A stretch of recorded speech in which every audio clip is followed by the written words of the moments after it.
furniture.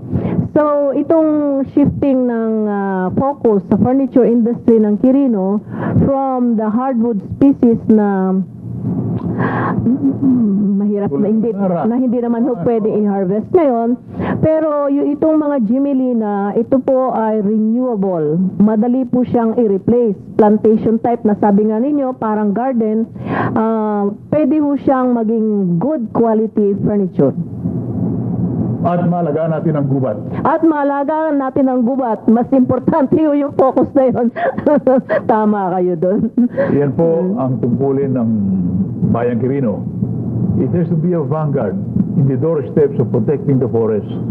And it is a response on forest management, forest plantation technology, the modernization of life, agriculture, and tourism upang sa ganun, ang ating green campaign upang buhayin ang inang kalikasan ay hindi mawawala ng pag-asa. Yung aming Andalam River Irrigation Project, isa sa mga malaking irrigation program ng aming probinsya. Ito ay nagpapatubig ng mahigit kumulang 5,300 hectares. Yung 1,930 hectares ay nasa sakop ng Quirino at saka yung ibang sakahan ay nasa sakop ng Isabela Province. Ito po yung focus ngayon ng provincial government na pinoprotektahan yung watershed ng ating Andalam River para maprotektahan, sustain yung tubig para sa mga irrigation. Ito tayo sa isang plantation ng isang project beneficiary natin sa Andalam River Watershed Rehabilitation. So, ito yung mga tinanim niya. Actually, this is 10 months, may 10 months, may 12 months. So, yan naka-line. Parang pa siya, agroforestry type yung ginawa niya. Ang aming scheme na ginawa dito is actually is an approach na only in the Philippines. We give them the seedlings, tapos we pay them per survive tree every month within 15 months. So ito, 10 months na siya, nabayaran na namin yung 6 months na payment per survive tree.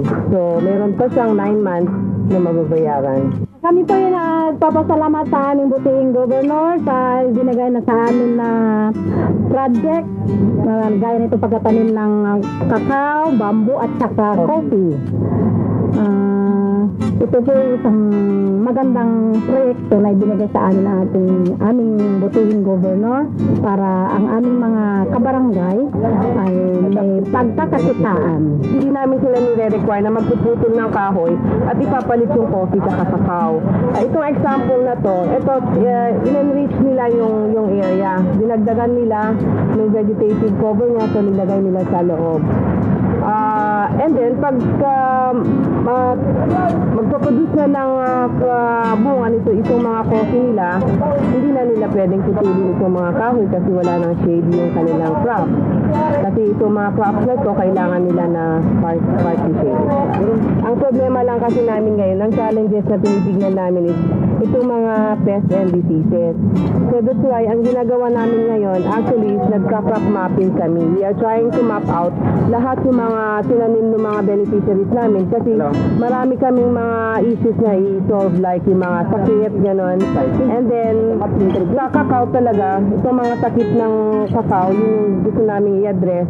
And after yung crop mapping namin, we will organize a national forum for coffee, cacao, and coconut management para ma-address po yung matulungan kami kung paano namin ma-solve itong problema ng kape, saka kakao, saka sanyog.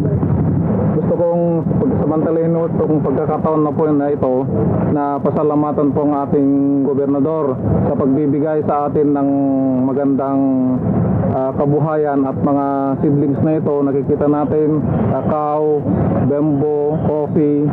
Alam po namin na ito ay darating ng araw at magiging kapaki-pakinabang sa mga residente po ng Pinaripal Sur at buong Region 2 at ang lalong-lalo na po ang Quirino. Ako po nagpapasalamat sa hapon ito pagkat nakita ko ang mga fruits tanim ng mga constituents sa Barangay Tigaripastor na programa ng ating mahal na Presidente at ating Congressman at sana po yung mga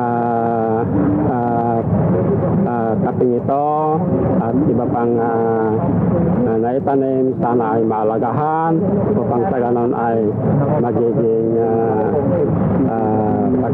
kinabangan ang mga constituent ng barangay ito.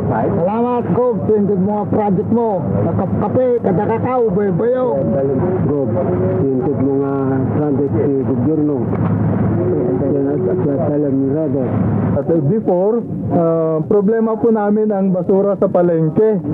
Pagkabaho po ang palengke namin noon. Ngayon, gumawa kami ng proposal to solve the problem and we were successful about it. We were given by EcoGov 519,000 to put up this facility. We were able to put this building and 10 windrow beds. Dito po nagde-decompose ang mga biodegradable waste po.